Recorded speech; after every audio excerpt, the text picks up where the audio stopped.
அனைவருக்கும் வணக்கம்.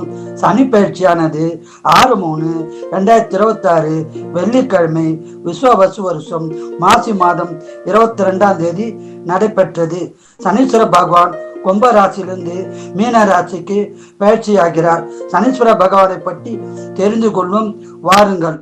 பொதுவாக சனீஸ்வர பகவான் என்றால் எல்லோரும் பயப்படுகிறார்கள்.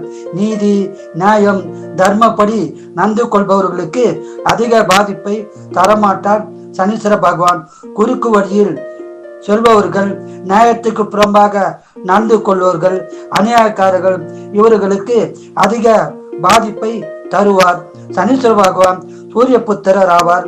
சனீஸ்வர பகவான் ஆணும் இல்லாத பெண்ணும் இல்லாத அலைகிரகம் ஆவார். சனீஸ்வர பகவான் நிறம் கருப்பு. சனீஸ்வர பகவான் வஸ்திரம் கருப்பு. சனீஸ்வர பகவான் வாகனம் காகம். சனீஸ்வர பகவான் உலோகம் இரும்பு. சனீஸ்வர பகவான் தானியம் கருப்பியல். சனீஸ்வர பகவான் சமைத்து வன்னி. சனீஸ்வர பகவான் நவரத்னம் நீலக்கல். சனீஸ்வர பகவான் தசை 19 வருஷமாகும். சனீஸ்வர பகவான் ஆட்சி வீடு மகரம் கும்பம். சனீஸ்வர பகவான் உச்ச வீடு துலாம். சனீஸ்வர பகவான் நீச்ச வீடு மேஷம். சனீஸ்வர பகவான் பகை வீடு சிம்பம்.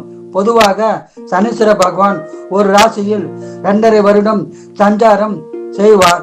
சனீஸ்வர பகவான் நட்பு கிரகம் சுக்கிர பகவான், புத பகவான், ராகு பகவான், கேது பகவான்.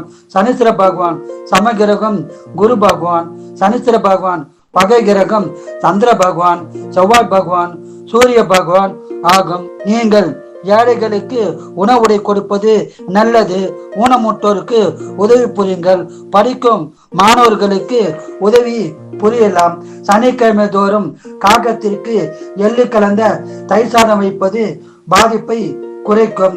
சனி காயத்ரி சொல்வதும் சிறப்பாகும். ஆஞ்சநேயர், ஐயப்பன் வழிபாடு சிறப்பை தரும். ஒரு முறை திருநள்ளாறு சென்று நலத்தீர்த்த நீராடி சனீஸ்வர பகவானை வழிபட்டு பலனை பெறலாம். மேலும் சென்னையில் உள்ளவர்கள் பல்லாவரம் அருகில் உள்ள பொய்ச்சொல்லூரில் சனீஸ்வர பகவானுக்கு இரும்பு அகல் விளக்கி எல் தீபம் ஏற்றி வழிபாடு செய்து சிறப்பான பலனை பெறுங்கள். கும்பராசினர்களே, சனி பயிற்சி உங்களுக்கு எப்படி உள்ளது என்பதை பார்ப்போம். கும்பராசிக்கு சனீஸ்வர பகவான் ஜென்மத்திலிருந்து விலகி 2ஆம் இடத்தில் மீன ராசியில் பயிற்சியாகிறார்.